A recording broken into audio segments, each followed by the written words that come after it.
misfire. It doesn't sound like Simon if you do it all at the same time. I know.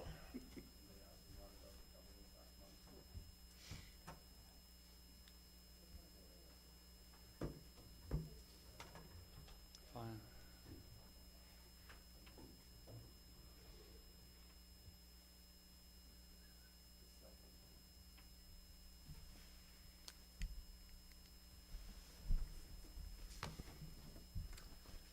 All right, we'll go ahead and call this meeting to order. Nathan, would you take the roll, please? Councilmember McPherson? Yes. Councilmember Biggs? Yes. Councilmember Laraway? Yes. Council President Bruce? Yes. Mayor Steer? Here. And if you'll join me for the Pledge of Allegiance. I pledge allegiance to the flag of the United States of America and to the republic for which it stands, one nation, under God, indivisible, with liberty and justice for all. Thank you.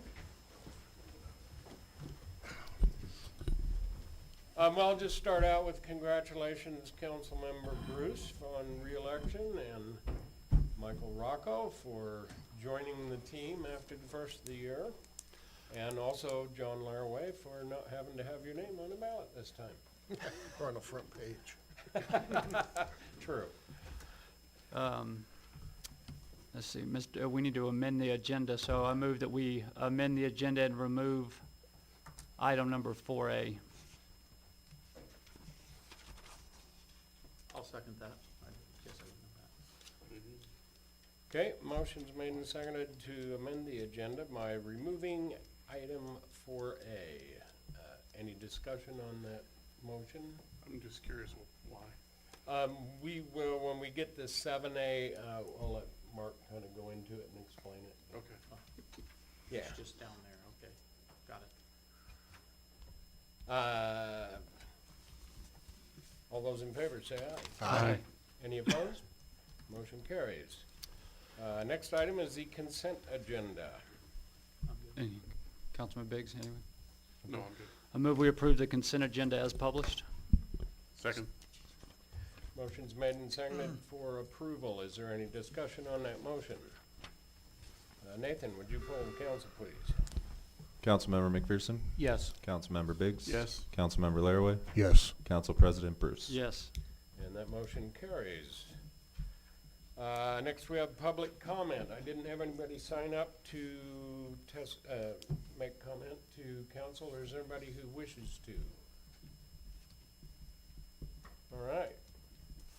That takes us right to item 7A, and I'm going to go ahead and let Mark go ahead and explain where we're at with that. Yeah, go ahead. Okay.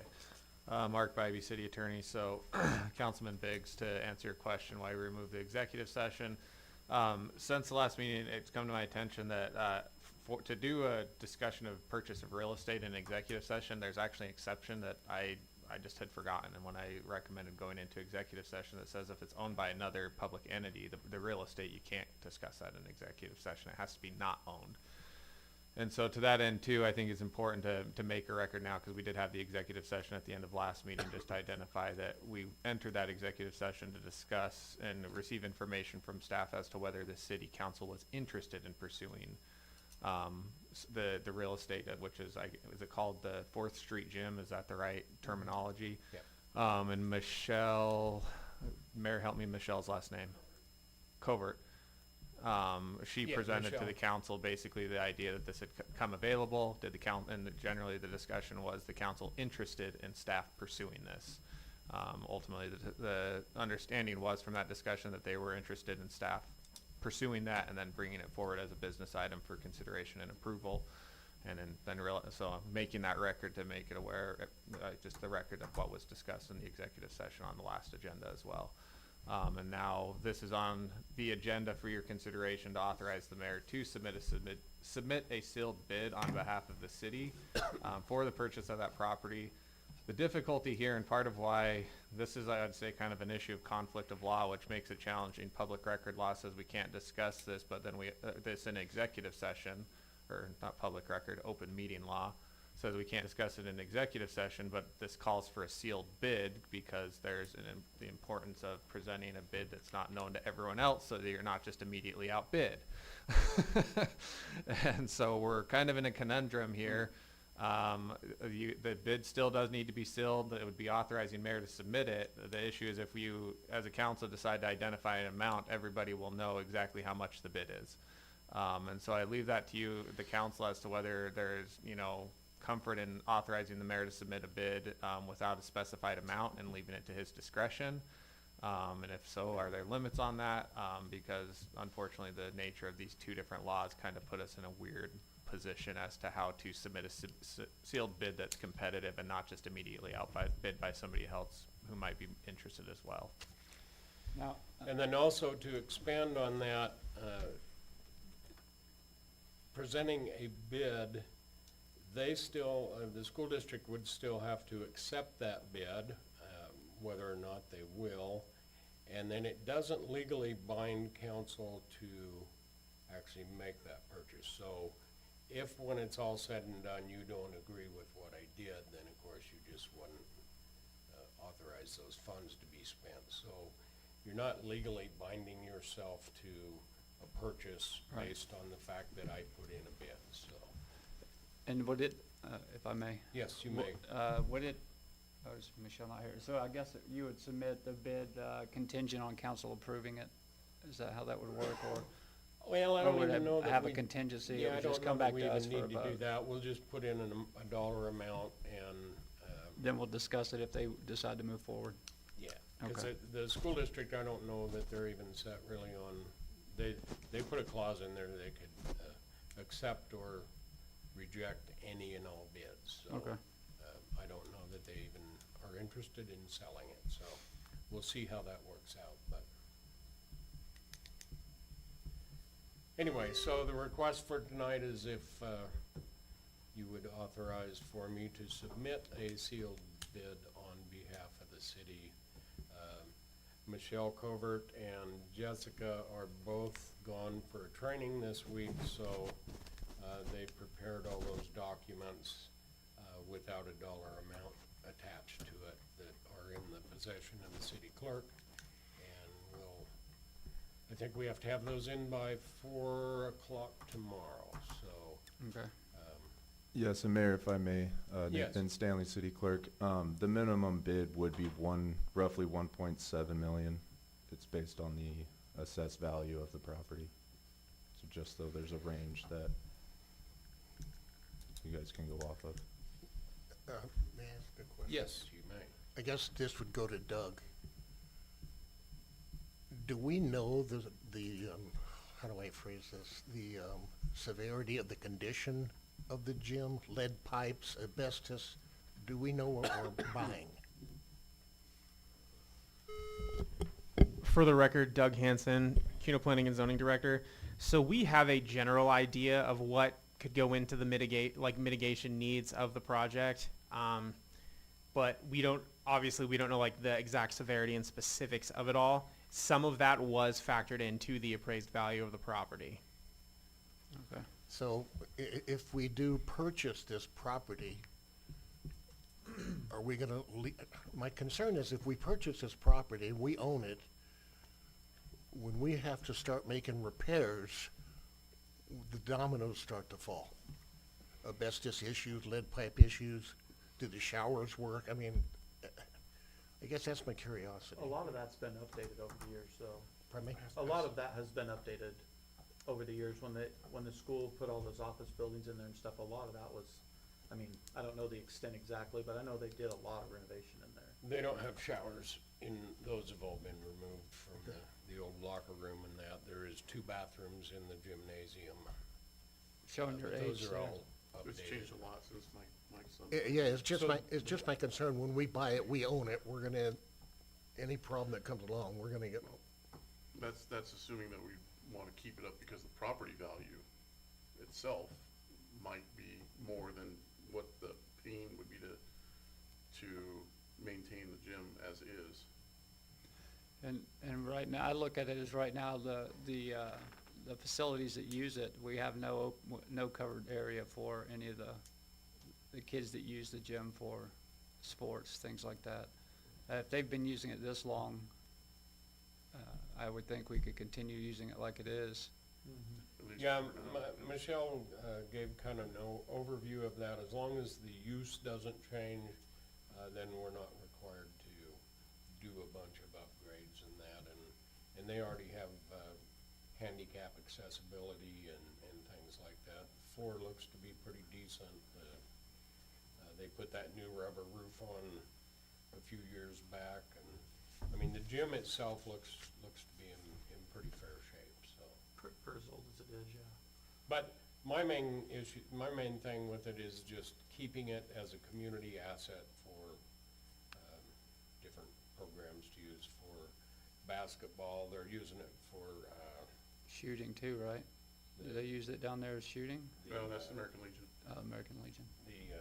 what do they call that, skating rink for, roller derby. They're using it for that too, so, there's a lot of things going on down there, and I think the school still uses it for some of their, basketball practices and stuff, so there's really no reason not to continue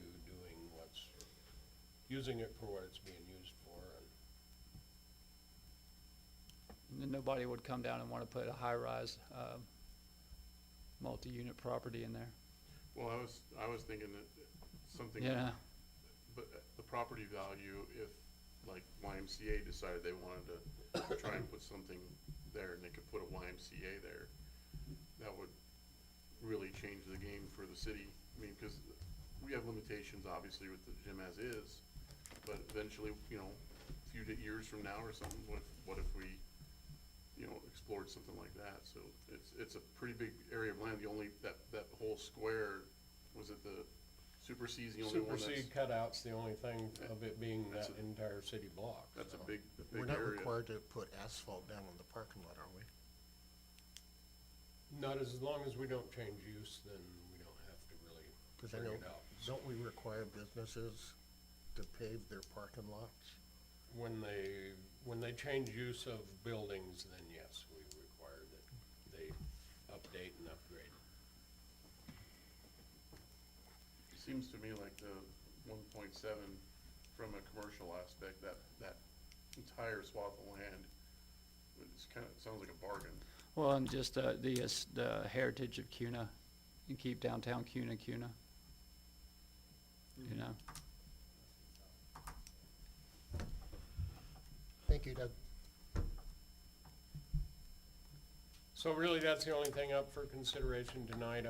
Obviously, if the city's gonna buy it, we need to move forward with figuring out what exactly we're gonna do with it. This came up, just before the last council meeting. I didn't even know they had put it out for bids, and it came to my attention. That's why we brought it up the last building. So we really haven't had sufficient time to assess it and, figure out exactly what we can do with the property at all. So, mainly right now, it's just a matter of keeping it as a community asset. And also determining, you know, what we get a use bid. is Yeah. there, yeah. I mean, I'd like to go on Jared's recommendation most likely off of, you know, then the analysis from the money side. I think, I'm okay with, I mean, it still has to come back before us, so we can yay or nay it, if it's something that we don't want, so. Yeah, How soon will Well, but that? how much? no, he'll figure out how much, but it'll come back before us, before Oh, I thought we we're had done. determined that. When will it come We back? don't have to Secret determine bid. it, we don't wanna put it out so that other people know what our bids are.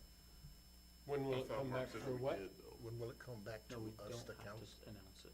2 weeks, or? Yeah, after, the bid opening is tomorrow after, we gotta have them in at 4 o'clock, then maybe it's the next day they open them. I'm not sure on that exact, but by the next council meeting, then it would come back before you.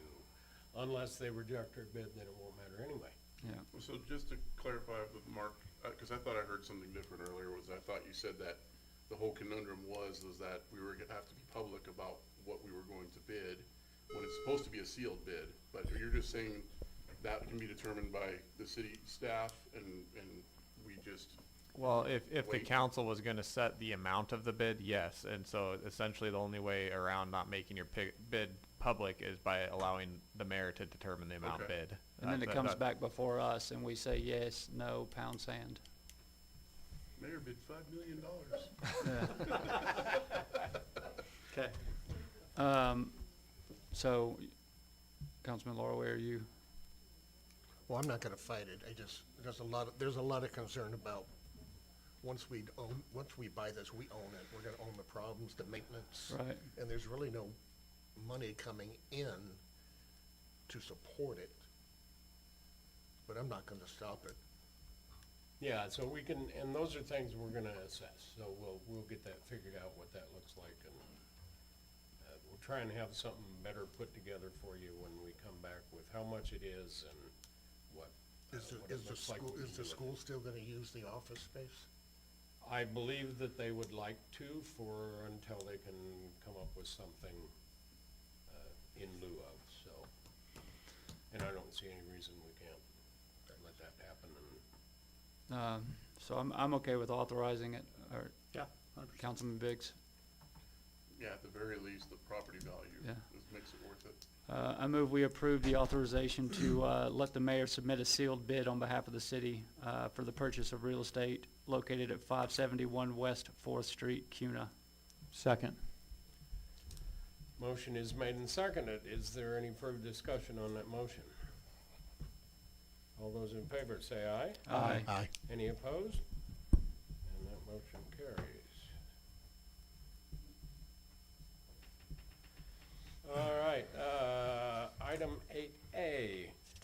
This is a consideration to approve ordinance 2025-30A, an ordinance of the City Council of the City of Cuna, making certain findings and enlarging the boundaries of the Cuna Municipal Irrigation System by the inclusion of Ada County Assessors HHIF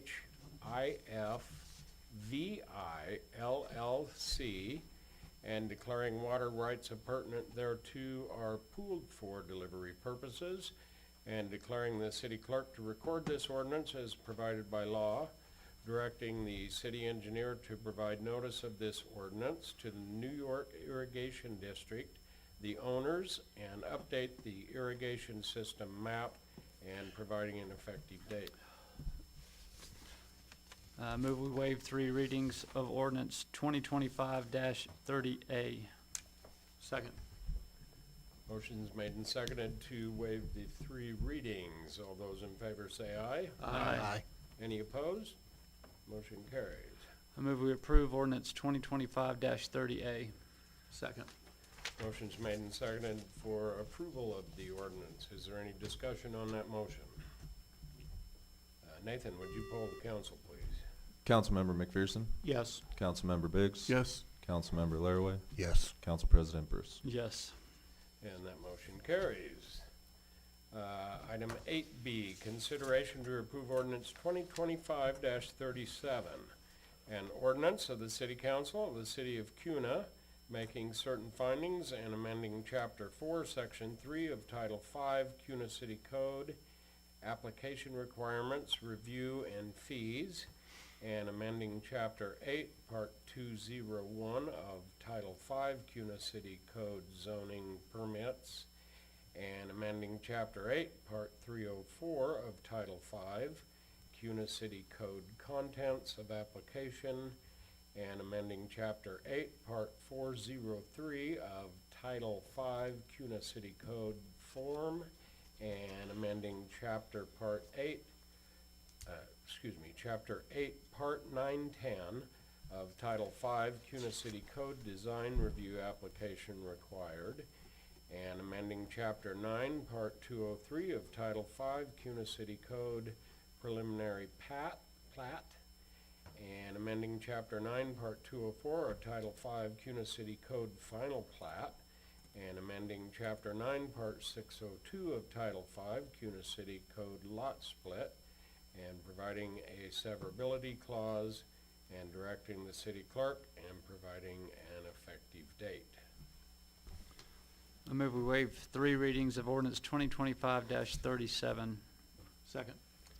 Motion's made and seconded to waive the 3 readings. All those in favor, say aye. Aye. Any opposed? And that motion carries. Move we approve ordinance 2025-37. Second. Motion's made and seconded for approval of the ordinance. Is there any discussion on that motion? Nathan, would you poll the council, please? Councilmember McPherson, Yes. Councilmember Biggs, Yes. Councilmember Laraway, Yes. Council President Bruce. Yes. And that motion carries.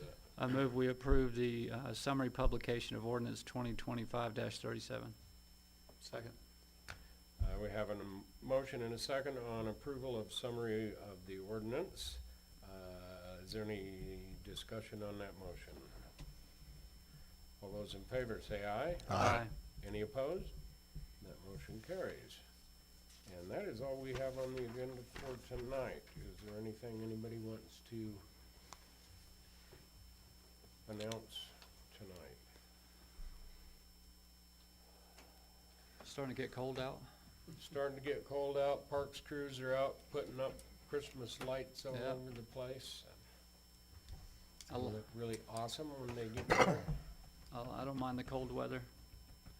I always put more clothes on. You can only take off so many before you go to jail. That's too much information. You must be from Georgia. Chief, would it be appropriate for you to introduce the new chief deputy? Yeah. Councilman Laraway, Chief Mike Fortusco, City of Cuna, 793 West 4th Street. This is not the new chief deputy. No. This is Lieutenant Chad Hessing. His brother is Chief got Deputy that Zach Hessing. Yes, they look alike, but this is, I apologize. And I even met you last time. He's been called worse. Because I saw the announcement come out today for the promotions. That's what I started sticking in my head. It was his brother. Yes. They do look alike. Well, welcome anyway. This is the better Hessing. What a, Is it eval time or something? Is that why? No, sir, he's, right now he's a lieutenant out in South, unincorporated Ada County, and he wants to see how contract policing works and stuff, so he's trying to get to every council meeting he can get to, and just learn more about the process of what we do, city council meetings, that type of stuff. Well, he came to the shortest one, like in the last 7 or 8 months. And Lieutenant, let me tell you, contract cities are the way to go. They're a little different because he has you got citizens to juggle, politics to juggle, and the sheriff's office to juggle. It's a busy man. And spouse. Yeah. I actually have something, Mr. Mayor. Yes, I wanted to say thank you to the Ada County Sheriff and to Chief. I know that you guys have been working on the stuff going on south of town and out towards Black Cat, so thank you guys for putting in some time and effort out there. Councilman Bruce, if I may, actually Lieutenant Hessing's the one that is actually curbing that. I don't know if he is allowed to get up there and speak on it or not and tell you what they've done. Yeah, With- we're just having a Okay. open announcement, so go ahead. Go up there, hit that red button, announce your name and address to the barrister, and then you can explain to the council what you guys have done on, and the folks here might not know what we're discussing, so it might be. And then if you would, show us a takedown move on Chief Fortusco. All right, I'm Lieutenant Chad Hessing. Address is 7200 West Barrister Drive in Boise, Idaho. Yes, as far as, thank you, Council Member and Council President and Mayor, for giving me this opportunity to speak. But as far as the issues that we've been having with long-term camping in the South County areas, we've identified a lot of those issues, or a lot of the areas that they tend to congregate in. One of those being off of Cunamora, one off of Plexi Court, which is actually out behind Micron, and then the Blacks Creek Reservoir, as well as other areas of BLM. One of the issues that we've been facing with that is that a lot of that is, there's various different property owners. Some of those property owners are private, some of it's BLM, some of it is county, and then some of it is owned by actual county. So those, BLM has been working on their side, as far as Blacks Creek in general. That is, they own basically the western portion for the most part, to where the Pleasant Valley Irrigation District owns a lot of the eastern portion. So they've offered BLM, as far as I understand, they've offered to be able to pay for the signs that for the irrigation district, to be able to put up basically no overnight camping signs there, which would hopefully alleviate that. The problem is right now there's a little bit of a lull in when those signs could be purchased.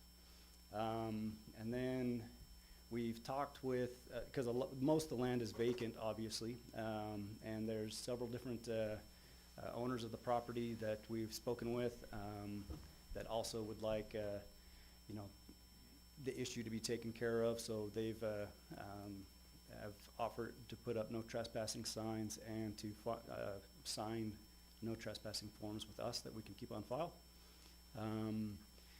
Also, we were able to see that the area off Cunamora that runs over there by, it's just west of basically I-84, the Boise Valley Railroad tracks is actually owned by the city of Boise, and an easement on each side of that. And I've been in contact with the city of Boise, and they as well would like trespassing enforcement on that. So we've kind of looked at the issue as one big issue, and then tried to separate the different owners and different responsible parties to alleviate some of that. So. Well, thank you. I reached out to Sheriff Clifford about it, and he was really responsive. We had a lot of folks in the community who had questions about it, so at least if you get the signs up, then you have a way to move them, because they're actually violating something rather than just moving from spot to spot. So Exactly. and then Senator Galloway, who also passed the no camping bill, if you run into any issue, she'd always be willing to help move whatever you need along. So Okay. so thank you. Thank you, Council President. Good, yes, thank you. Thank you. All right, anybody have anything else? No, sir. All right, meeting is adjourned. Thank you.